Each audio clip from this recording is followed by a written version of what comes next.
Rise and shine, it's a brand new day. Ken can take the stage, ready to play. Weekdays at 10, the cars and the scene. Coffee in hand, they're living the dream. Aggression in the voice, got the whole town awake. Bringing fire to the mic, make no mistake. Shows in the corner, spitting out facts. Dropping truth bombs, ain't holding back. Ken in the morning, feel the heat. From 10 a.m. CST, can take a seat. Live and loud, that great in the mind.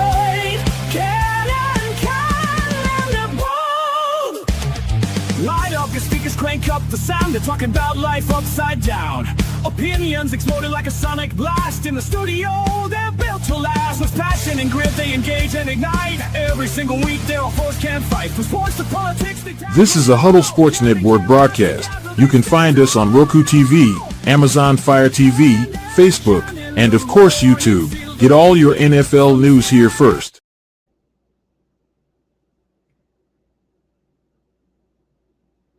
You're muted, Ken. Good morning. I don't know why. This is StreamYard. StreamYard keeps jacking up like they'll do that. It's supposed to. I don't mute it. It self-mutes it for the video, and then it doesn't unmute you. Oh, well, I think that's StreamYard telling you they've heard enough of you talking then. I'm telling you, StreamYard needs to. Never mind. Good morning, guys. Hey, so Fred says good morning. Why the fuck would you have to work while you're at work, dude? Yeah. What's Such a that all strange about? concept.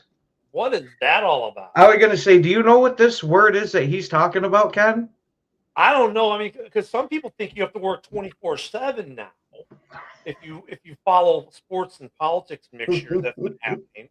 I mean, that's the thing. Like, I thought that was funny. Some people are like, well, not to be political, but how can you almost avoid it these days?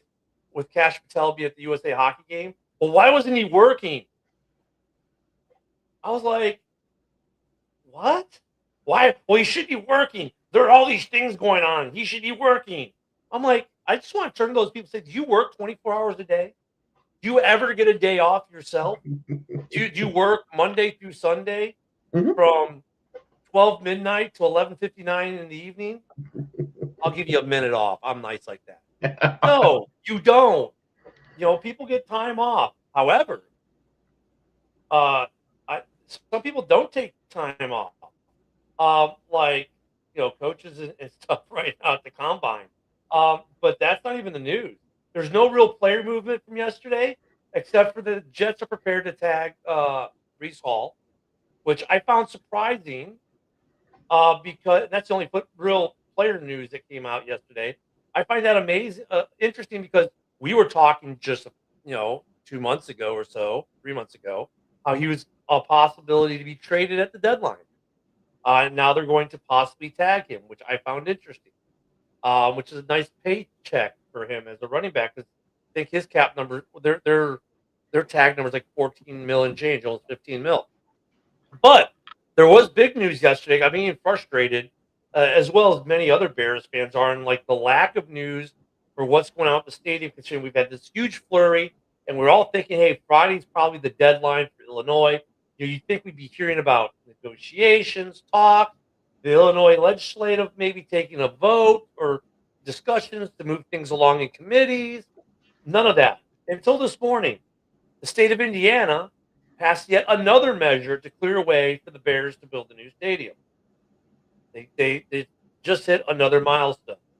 So Indiana keeps hitting these milestones to get a stadium built. They just passed. It's just starting to seem like to me that the Indiana Bears are a foregone conclusion at this point. Look, until the ink is on the dotted line signed, right? I know there's a chance for a Hail Mary, but all this talk that we've heard, everything we've seen out of the leadership in Chicago, that generally seems like they almost want nothing to do with the Bears. Well, no, it's the leadership in Springfield at this point. Chicago has nothing to do with it. Mayor Johnson has zero to do with it. He is so far removed from this. I don't even know why he talks about it. It's Arlington Heights, Springfield, and the Bears, right? Those are the three parties. And actually, it's Arlington Heights and the Bears versus Springfield at this point, right? I mean, The city of Arlington Heights is like, let's go. We're ready to go. They're telling the state, give them what they want. Let's build this thing. It's the state of Illinois that's dragging their feet, but now Indiana just passed more legislation in the House. It's going to the Senate now, and this was to pave the way on the environmental aspects and take care of all that stuff that needs to be done. And it passed the House in Indiana. That's a huge hurdle, right? The environmental these days. So they've got the funding, they've got the environmental clearance. The Senate's going to pass it there. The governor's going to sign it there. They are ready to go. They are ready to have a NFL franchise in Northwest Indiana. Yeah. Illinois, on the other hand, is too busy worrying about everything but. And I just want to point out that generally those environmental studies take years to perform before you can even start. Like Indiana like, fuck them frogs. Indiana's like, fuck those frogs. You know what I mean? Yeah. Like, yeah, they're like. So it kind of sounds like they've been listening a bit to Alex Jones. Well, there's atrazine in the water anyway. Like. The state of Illinois is so jacked up. Come on, that should be a no-brainer. And I got people who I've known for a long time, because I grew up in the Chicago area, and I got people I've known for a long time saying, well, they need to protect the governor's just protecting our money. And I just kind of give them that 1,000-yard stare, like, what? Mm-hmm. I mean, everyone knows, and this is the point where people are just making an argument based on politics or political affiliation versus reality, right? First off, this should not be a Democrat-Republican issue, right? This should be it kind of is, but kind of is not. You know what I'm saying? Like, look at Indiana. They've put that aside and said, look, we understand the reality of what a professional. Good morning, Cam. Hey, I sent you a text last night, by the way, brother. They understand in Indiana the economic value of having an NFL franchise in your footprint, right? And Fred, you kill me, but you're so right. The largest problem when you're stupid is you don't realize you're stupid. They understand that the amount of money that will be generated by putting a franchise there, not just in the short term with the, for the next 2 years or 3 years as you build it all, but then the long-term lasting effects financially for the state of Indiana to put this complex in their state. Whereas Illinois, well, hell, 7 of their elected representatives skipped out on their job last night. 1 walked out on their job last night. That tells you a lot about Illinois politics. They're if you don't agree with me, we don't. They're like the all or nothing kind of thing. I guess what I'm trying to say. And they've made this a political issue where it's left versus right on a stadium, and it shouldn't be. It shouldn't be. It should be. This is economically good for us to do. Why don't we do it? Oh, I think McCaskey's a Republican, so we can't. He supports Trump. We can't build a stadium. What kind of bullshit is that? It's what's good for your people. A stadium in Arlington Heights is good for the northwest suburbs. It's good for the Cook County. It's good for the state of Illinois. It still is okay for the city of Chicago, even. But putting it in Hammond, Indiana, Cook County loses. Arlington Heights loses. Actually, Buffalo Grove, Palatine, Hoffman Estates, Schaumburg, and all those surrounding areas around Arlington lose. The state loses. The fans lose out a little bit, too, in some ways. And Indiana gains everything. I don't get it. I still don't get it. So Indiana took another step while Illinois has done literally nothing. Well, and you know what? I've been trying to, David White, for as ridiculous as that dude can be, I've been trying to verify the crap he's been saying about how the state said they're going to give the money for this and give the money for that. And I've been researching, trying to look it up, trying to find it. And I don't see where they've said they're going to give the infrastructure money. I've heard it from several different people. I have not been able to verify. And then the tax number, I don't know. Obviously we know the argument about that. The state wants to pay $200 million while the Cubs pay $3 million for Wrigley. And SoFi they pay $9 million, which is really expensive compared to what everyone else pays. But at least that's palatable versus $200 million, right? So I don't get it. I don't get what Illinois is doing, man. I don't get it. Indiana got another blow to them. Yeah,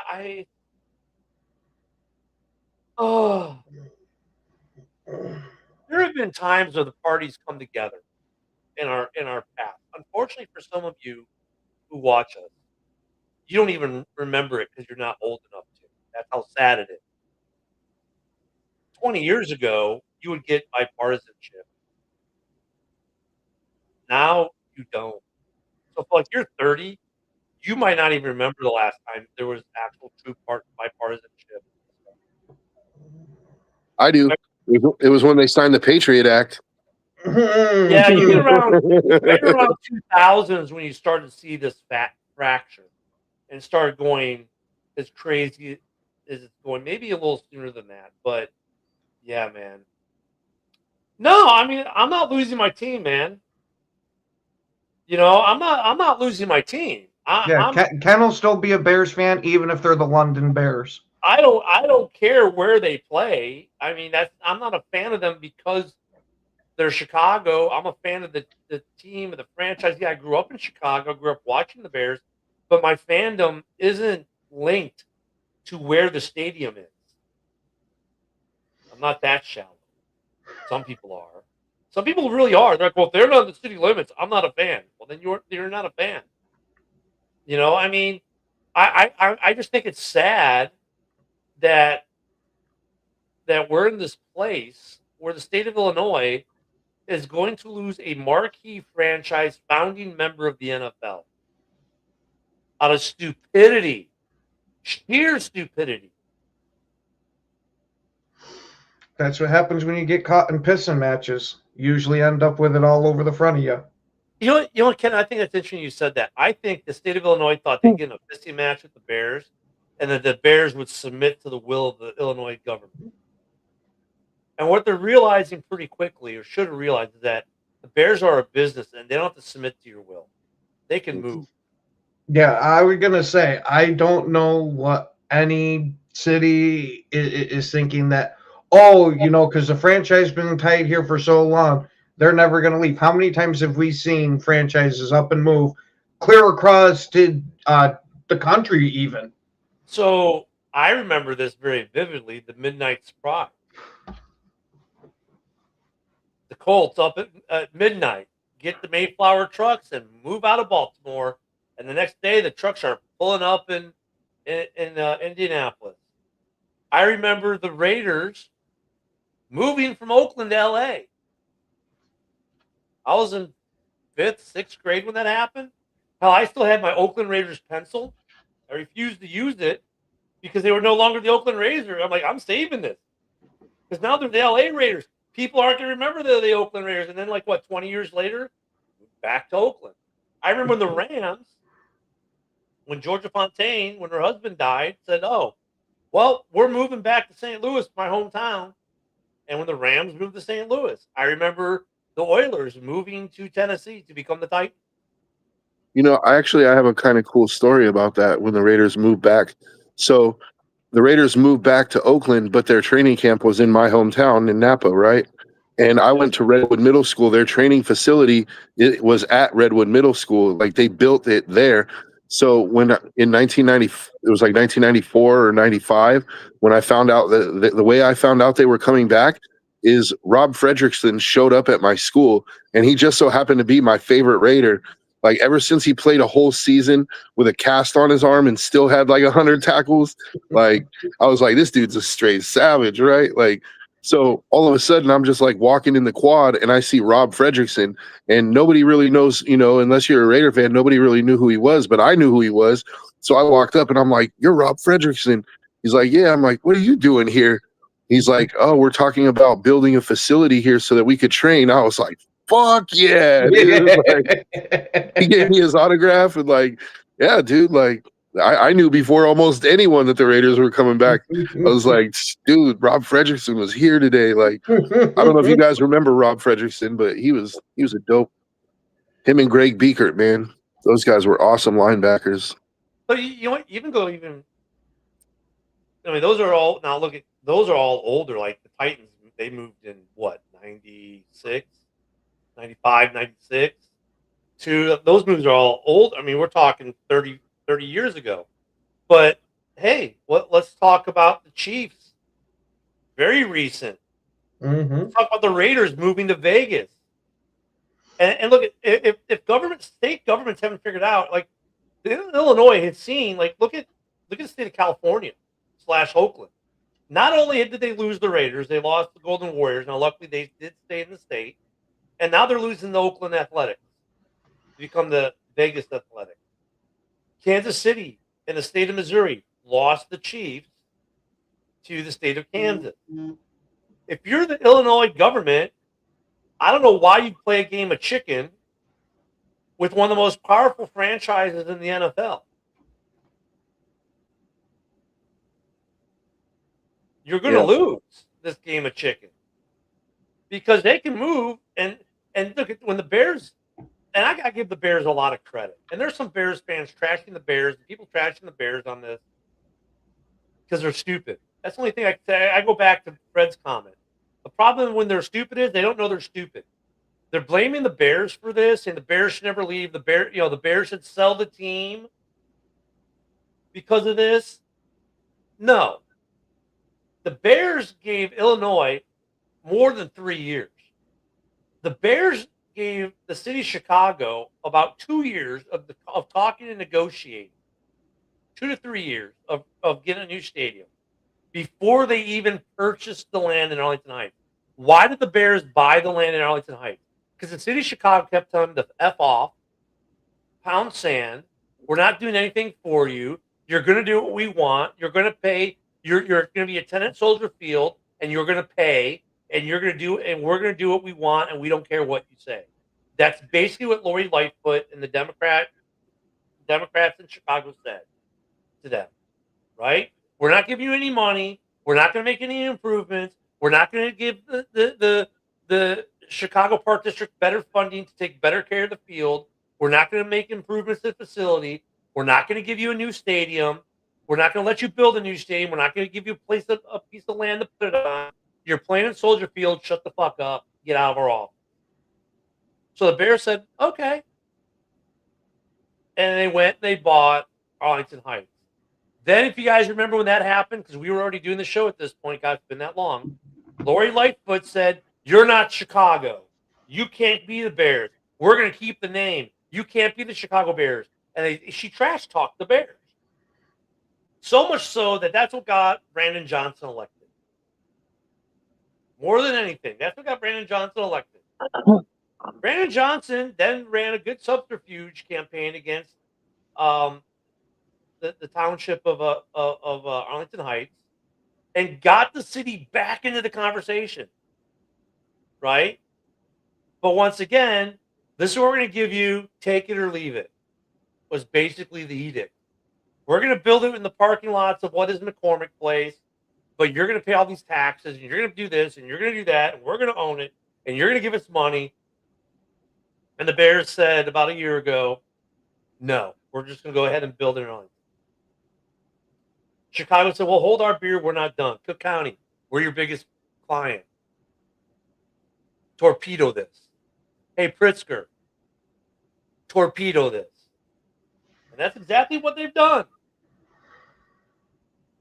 And they think the Bears don't have anything. So the Bears, though, gave the state of Illinois Listen, Chicago doesn't want to give the Bears any money because they don't support. Yeah, exactly. I know. Yeah, well, I'm going to get into that in a minute, though, Fred. There's something funny about that, too.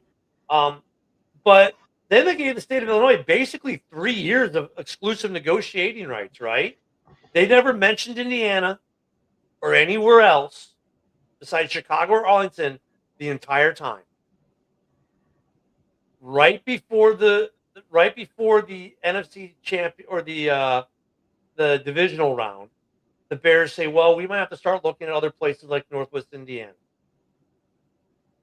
And look how fast Indiana's responded, while Illinois still, we're going to tax you $200 million. We're not going to give you shit. You're going to do what we want because you're the Chicago Bears and you can't move. And the Bears are going, dude, these dudes in Indiana? Oh, but now the news that has been coming out is that the state of Illinois and the city of Chicago are going to earmark $695 million to renovate Soldier Field for concerts and other things if the Bears should happen to move.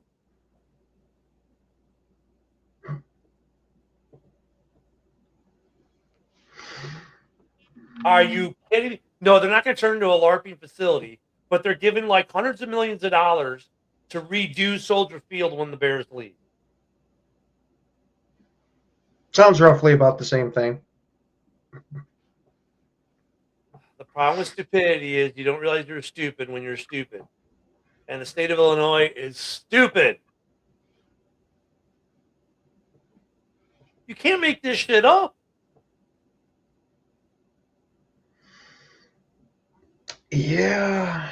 So if the Bears become, well, the Bears will still be the Chicago Bears, regardless if it's in Hammond or not.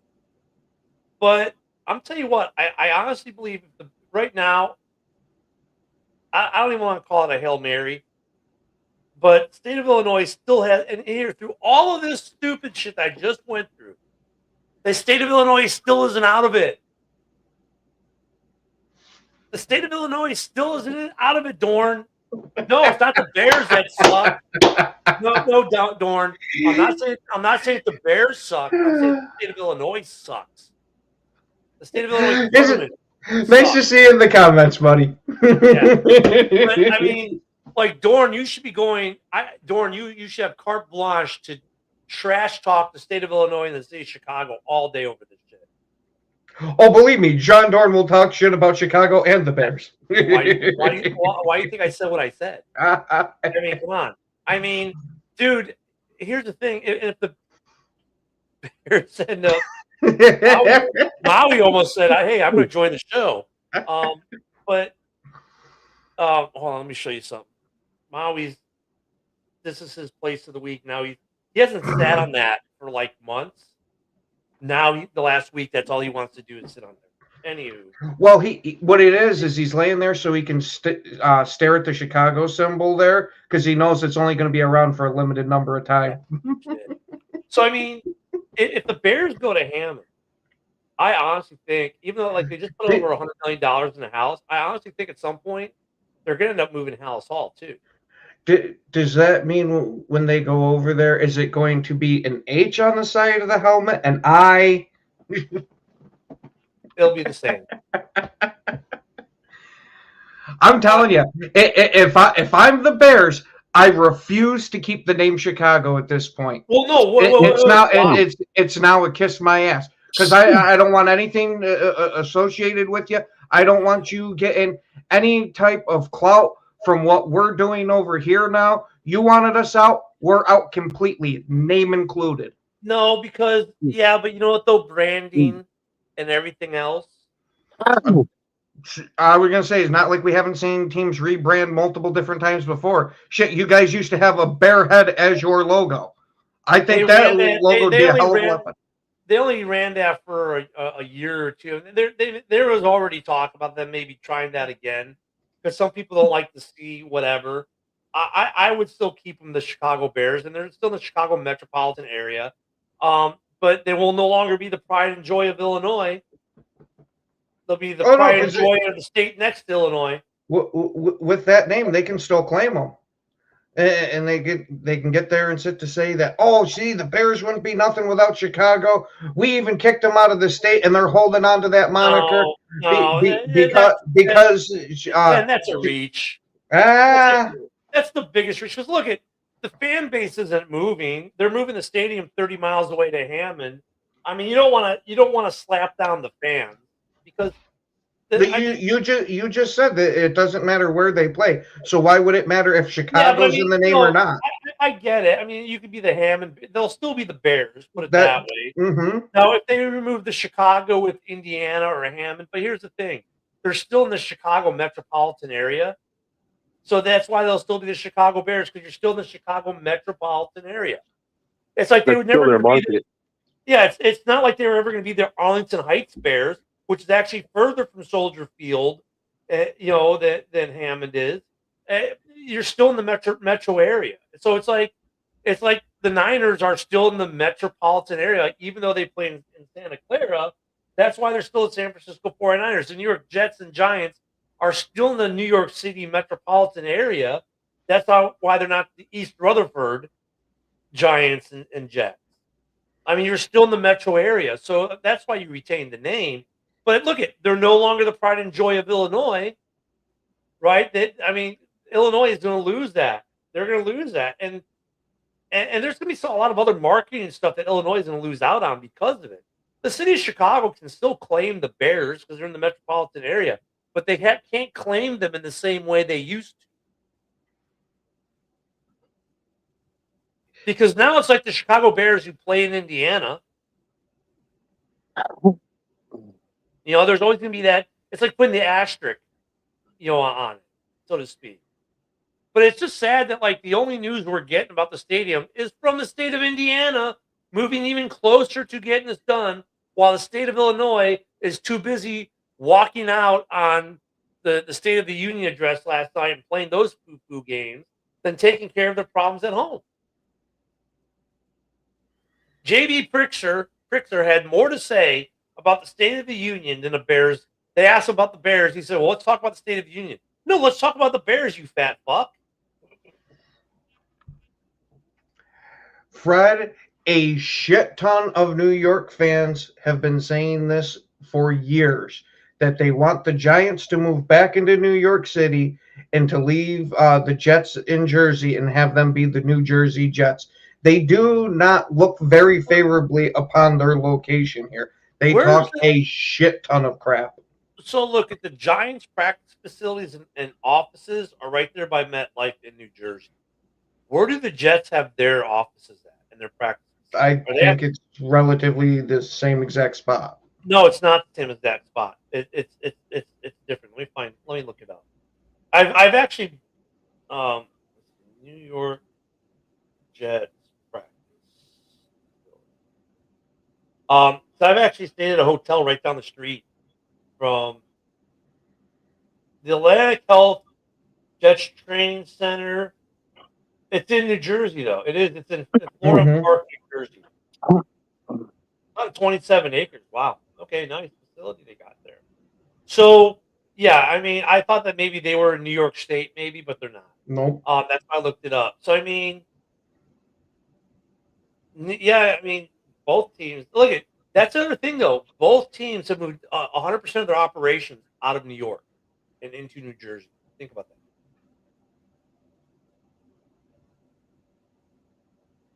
Yeah, but here's the problem. Here's the problem, Cam.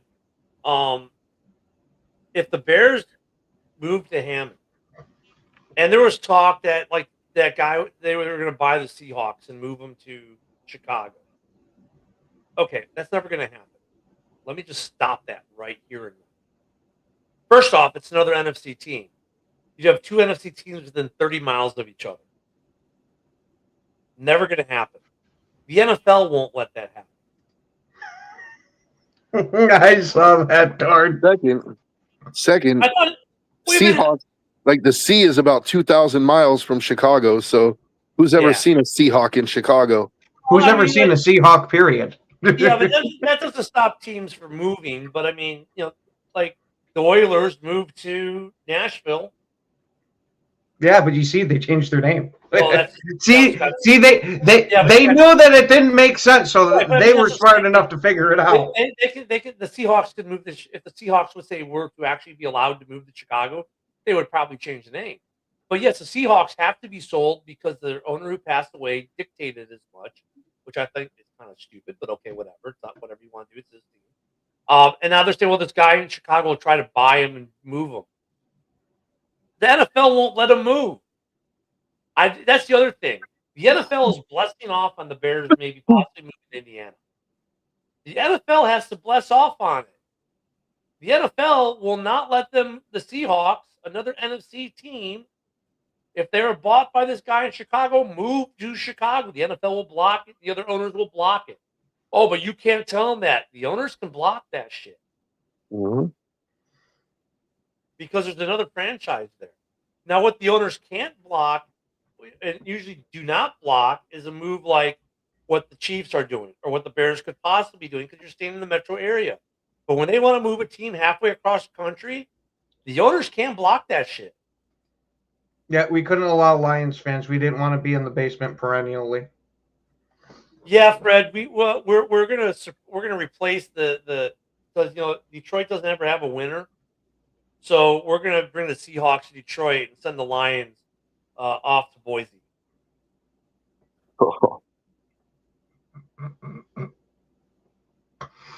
I mean, but so like they can't put now look, if they were to get an AFC team, right? The NFL may let Chicago get its second NFL franchise if it was an AFC team. I mean, you've got the Rams and the Chargers, the Jets and the Giants. Okay, not the Seahawks though. But once again, I don't think you could bring another NFL franchise into Chicago, 30 miles away from Hammond. And you know what? True Bears fans are still going to be Bears fans.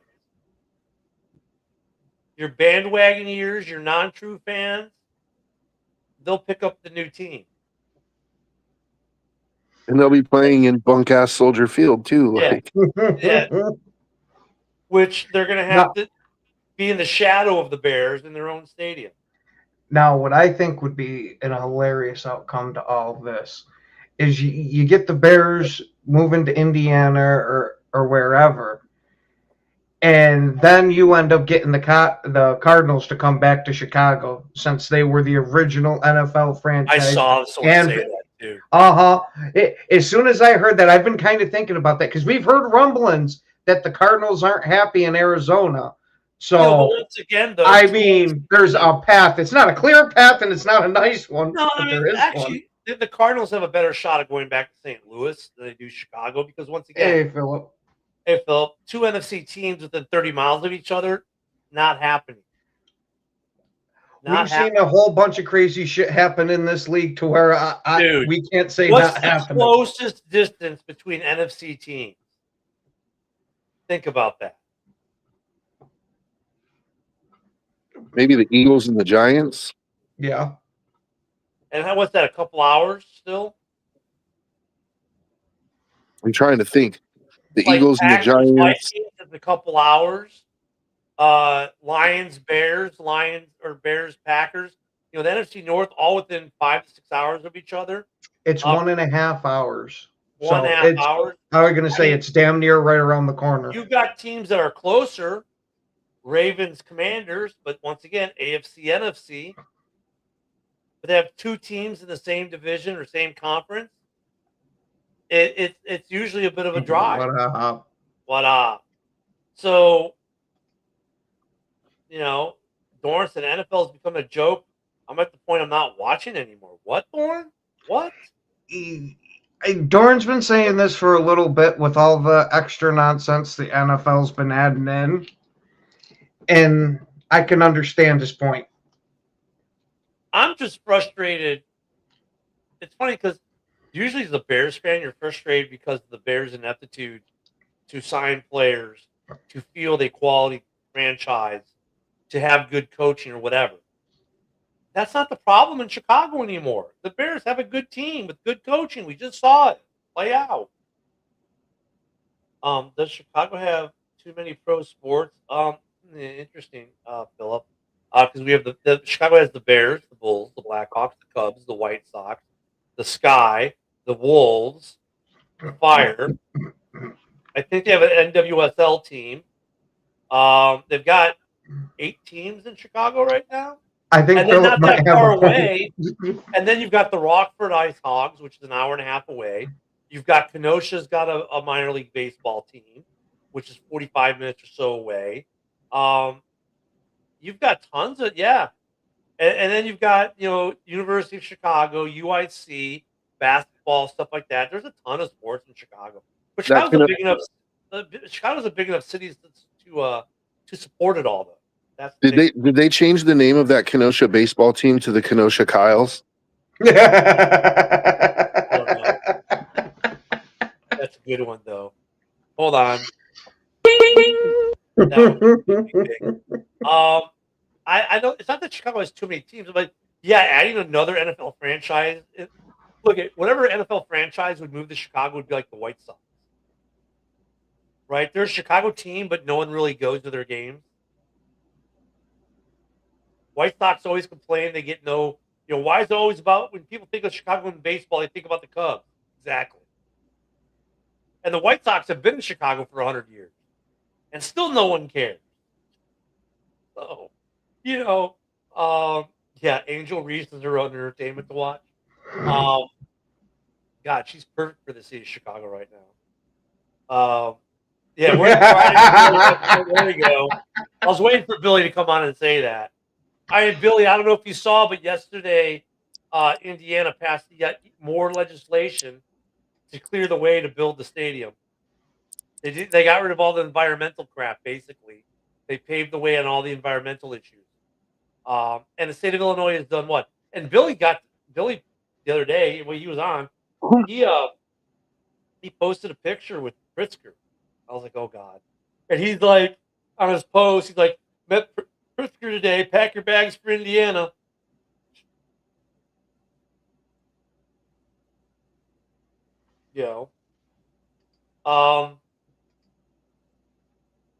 Philip, I like this one. Yeah, we got a few minutes here. I think they decided this one about 2 months ago. We'll get the motherfucker up there eventually. Eventually. Well, I don't get to make that decision, unfortunately. But I think the Raiders have to play the game. Obviously, they have to pretend like nobody knows who they're going to pick. But if they go to that podium and pick anybody else but Mendoza, I think Raider Nation's going to riot, dude. You know what, though? With the number one pick, you don't have to play that game. It's the number one pick. Like, it's not like anyone can jump ahead of you. No, but so John Spytek, the GM, just had an interview yesterday, and they kind of were trying to pry it out of him, and he was very coy about it, like, well, if quarterback is the position that we take, like, this is what we look for in a quarterback, and like, I would prefer that they just came out and said, you're like, Mendoza, just get ready, dude, because you're going to be a Raider. But he also said that, they asked him, so are you officially like closed to the idea of trading the pick? And Spytek said, I learned a long time ago that you always listen. You're like, my ears are open. I mean, well, hold on. Before I do that, let me just. Hey, Fred, this is for you, bud. And Joe, as you were saying that, I was thinking back to like when we drafted Caleb, and it was the same thing. The Bears never said we're drafting Caleb, and I think part of that, and I know you're like, I wish they would just say we're going to take Mendoza. Legally, by NFL rules, I don't think they can, because then it'd be considered tampering or whatever they consider that, because it'd be because like, look, at the Bears we knew we were taking Caleb, but they couldn't officially say anything officially until the draft. Like Caleb knew he was going to Chicago. Chicago knew they were going to draft him.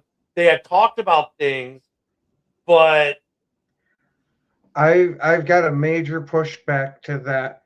Granted, it hasn't happened recently, but we saw was it 10, maybe 15 years ago, you were having people announce weeks ahead of time before the draft that, hey, that this is the changed guy. because the NFL changed their policy. Oh, I was gonna say, I didn't know that it had Policy thing with the NFL, to be honest with you, at this point, because like we knew the Bears were going to take Caleb, but they didn't officially say it until draft night. Everyone knew it, just like everyone knows the Raiders are going to take Mendoza. It's the worst kept secret in the world, but I don't think by NFL policy the Raiders come out and say, "Yeah, we're going to take him at the first pick." They have to wait till draft night, because otherwise, it's an unfair advantage to the Raiders and the Mendoza camp in terms of starting. They can start working on the contract now, blah blah blah. But they can't do any of that until after draft night, or until he's officially picked. So they can let him know that their intent maybe that behind closed doors, hey, we're going to pick you number one. Okay, great, but that's about as far as that goes. Phil, I would be very surprised if they don't. so I mean, there's that. But yeah, I think we'd okay. all There is nothing in the bylaws that says that they cannot do it, but it does not become official until the actual draft starts. They can come out. The Raiders could come out tomorrow and say it, but they frequently don't announce it. Yeah, I mean, there's nothing that says that they're not allowed to. You know how they have rules, you know, the unspoken rules? I think that this maybe goes into the unspoken rule category in the NFL. Roger Goodell's let them know, like, look, legally you can do it, but I wouldn't do it. You know what I'm saying? What it pretty much is how it's explained here is it's teams are holding out to get some super insane draft haul for it, and that's why they drag their feet on announcing it now. I mean, there's some of the gamesmanship there too, but I mean, honestly, I think there's also the unwritten, and you know, it's an unwritten thing with the NFL now. It's like you just don't say. Yeah. Well, if it's unwritten, there's nothing against it. Yeah, well, that's not necessarily true, Ken. We all know how unwritten rules carry consequences. You know, the other thing is, I do agree that, like, you know, by playing it coy, the Raiders are leaving the window open for a trade, which I at first I was down with the trade because you have so many needs, but once, you know, when I saw Mendoza in that national championship game, I was like, okay, this dude's a leader. This dude is like, when he did that John Elway run into the end zone, like, took hit after hit, like, I was like, all right, this dude's a winner. Like, I want this guy, you know? So I'll be surprised if they trade it, but I wouldn't. Let's just say it's not impossible. Like, if a team offered something completely ridiculous, they might just take it, but they would have a lot of pissed off Raider fans to explain it to. I mean, if they got a big enough haul, Raider fans might be happy. Haul is, but I mean, I can't speak for all Raider fans, but I know on the subreddit for sure, like there would be mutiny, dude. Like, yeah, but Joe, let me give you a comparison. And we just had it recently with the Bears in their number one pick. The first time the Bears had their number one pick, a lot of people. Now, granted, we had Justin Fields at the time. Fields a little bit more, but dude, like, a lot of people wanted the Bears to use that pick. In fact, I'd say the overwhelming majority did. But when you look at the haul the Bears got, Bears fans were very happy. Good morning, Yoli. Yeah, hey, good morning there, Yoli.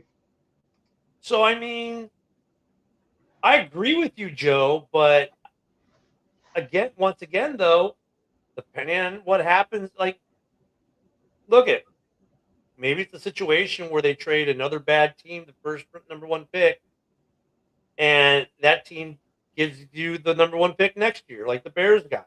No, that was a whole lightning in the bottle situation, maybe. But I could see a path where the Raiders could make that trade and trade out of number one, and Raiders fans might not be upset. I could see it. I mean, I think the situation obviously is different because you definitely need a quarterback more than the Bears did that first year round, because Justin was okay. I mean, Bears fans were still like they chanted, we want Fields, and that was the year after. Then we trade. I don't know. I mean, I think Chicago was kind of split on the fan base at that point was split on Fields a little bit more. But maybe the need wasn't as pressing as it is in Vegas. There's no way that they can trot Geno Smith out there for another year. Yeah, that's a difference there because like Fields, you could trot him out there for another year. Smith, I don't know if you can. That's a good point. Isn't that funny? Then when Bears fans love Justin, they trade him. Right? They actually chanted in Chicago, "We want Fields. We want Fields." And then we trade him. Spytech said something else that was interesting. So, Ken, you've talked about how, like, if you draft a guy number 1 overall, he's playing right away, right? Like that because fans are impatient. That's what it's been, yeah. Yeah, and you're right. That's how it's been. But Spytech, interestingly, yesterday said if the Raiders do draft Mendoza, that he actually doesn't see Mendoza starting right away. That he actually wants to sit him down. I like that. I think that's great. I think that's actually really good. Mm-hmm. And the sad thing is, Joe, like you and I know, and probably the guys in the subreddit would probably even agree with it, most of them.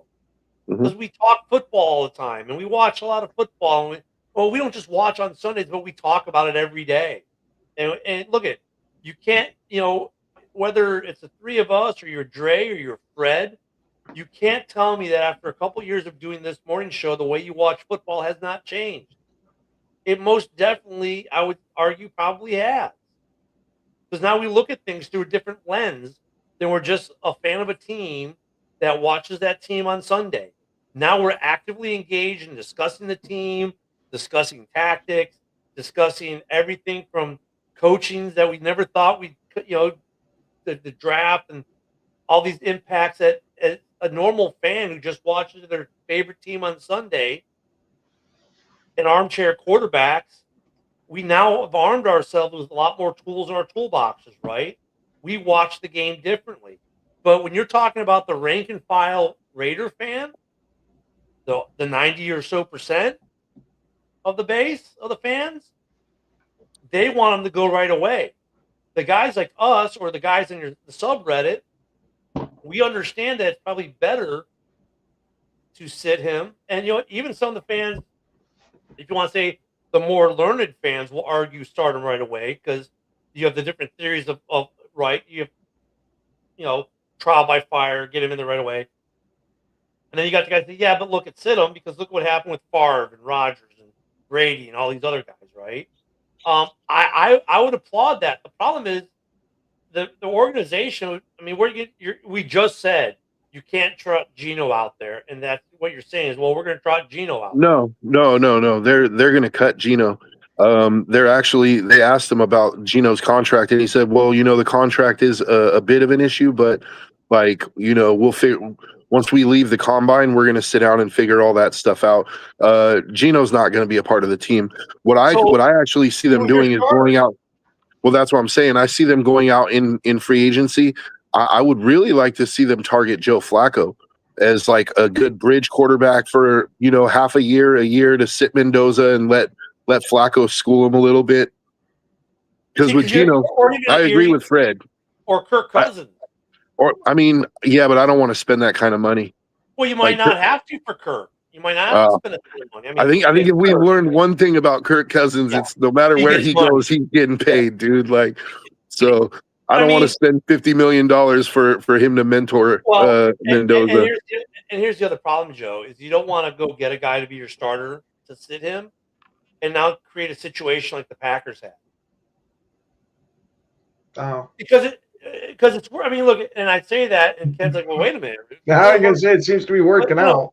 It kind of is, but kind of didn't, because you're in a situation where, you kind of lucked out in a certain degree that Love has worked out the way he did with that contract, because you had to make, and this, so the point I was trying to make was the Packers got left in the decision on their quarterback where they had a sample size of 1 year to make a decision on if this guy's going to be our long-term answer.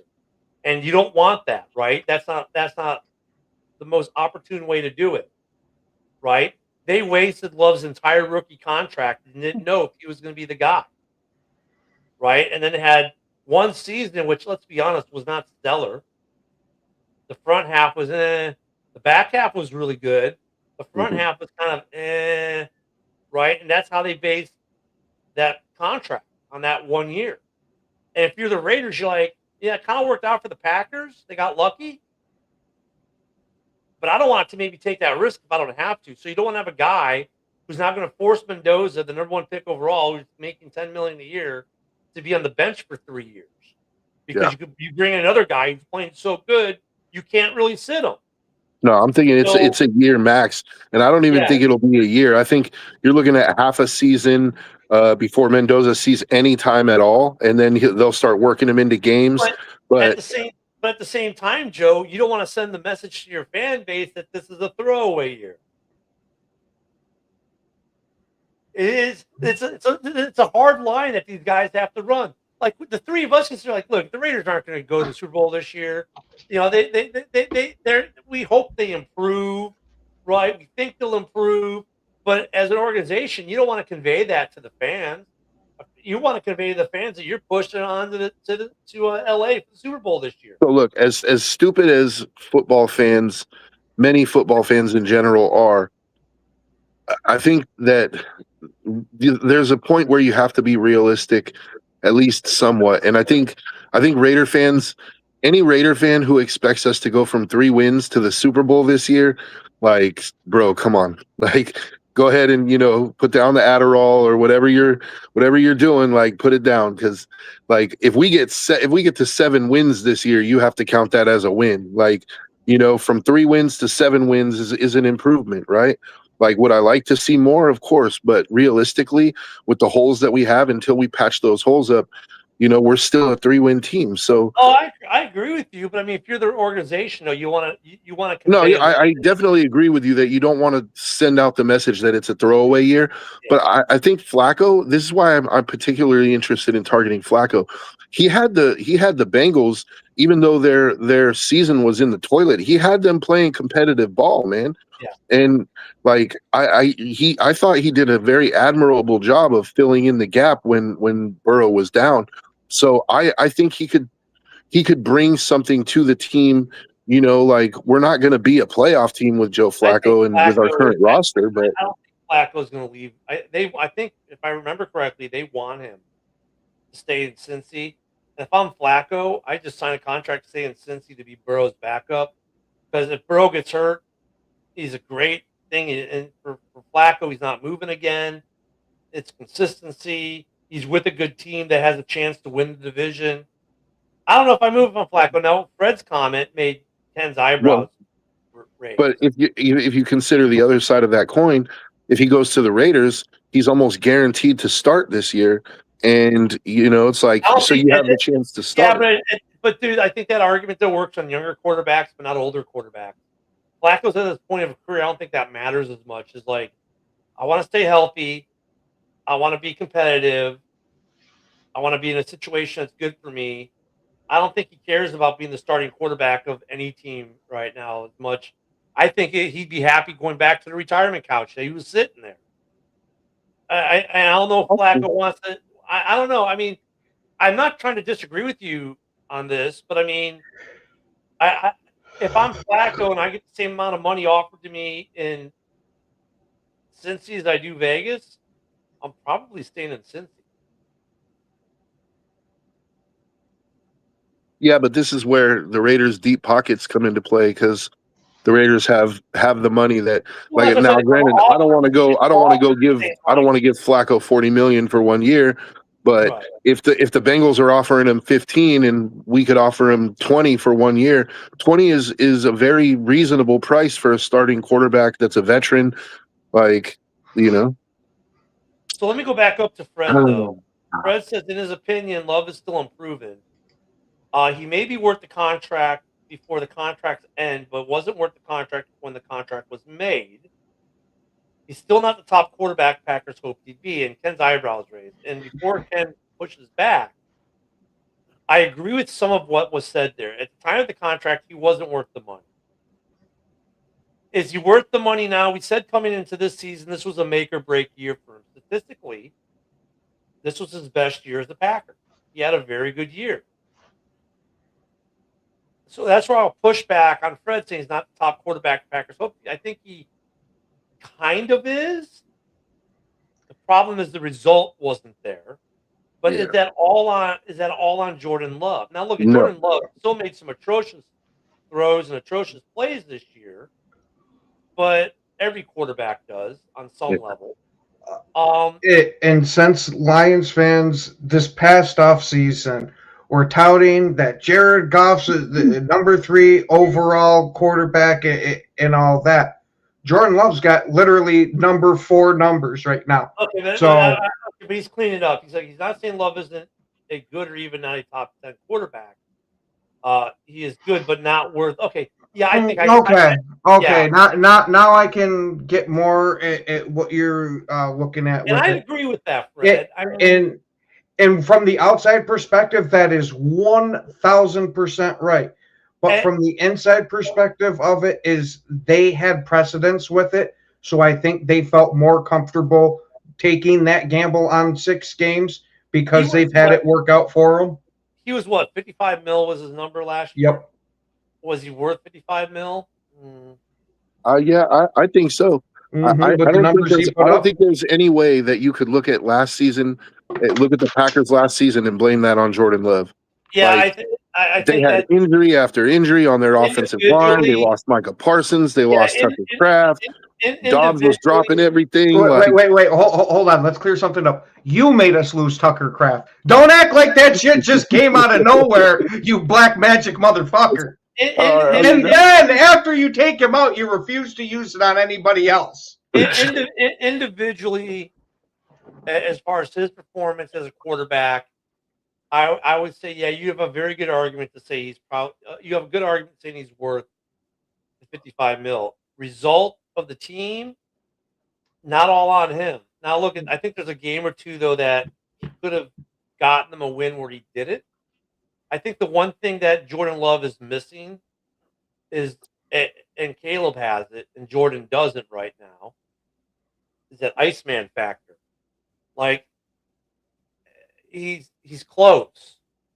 You know, I mean, just need somebody that can actually hold on to the ball when he hits him in the hands with it. Well, yeah, and like even that last game where he had the opportunity to win it and had 2 drops that would have ended the game.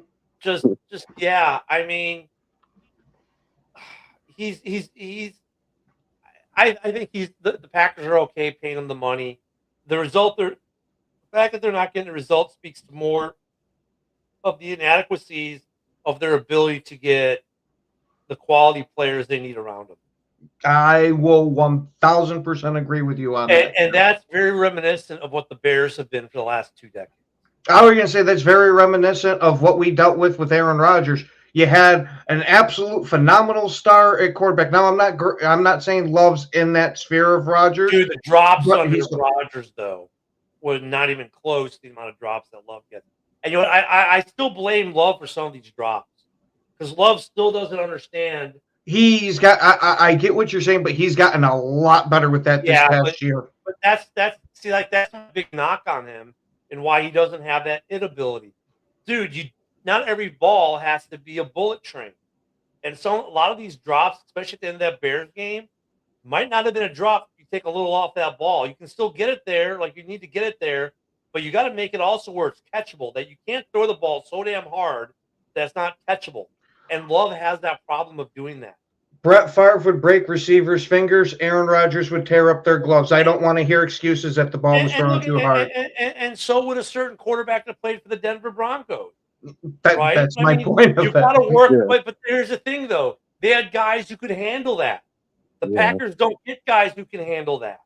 They had a Donald Driver. They had also Aaron Rodgers could also feather it in there, dude. Like Aaron Rodgers has some of the best touch passes I've ever seen in my life, dude. Exactly. Yeah. And on John Dorn's but we are way over time. Hold on. With John Dorn's last terrible take, which really tells you how that John Dorn is back into form. We have to say farewell till tomorrow morning. Don't forget open mic night tonight on Driving driving to the top. I should be there, hopefully. We'll be back here tomorrow. JB is up next. Everyone have a great Tuesday, right? Yeah, a great Tuesday. Wednesday. Is it Wednesday? Mm-hmm. Oh, shit. MMA show today. Sorry, MMA show today. That's at 2 p.m. They'll see you in a few hours. Have a great one, everyone. Is it really 2?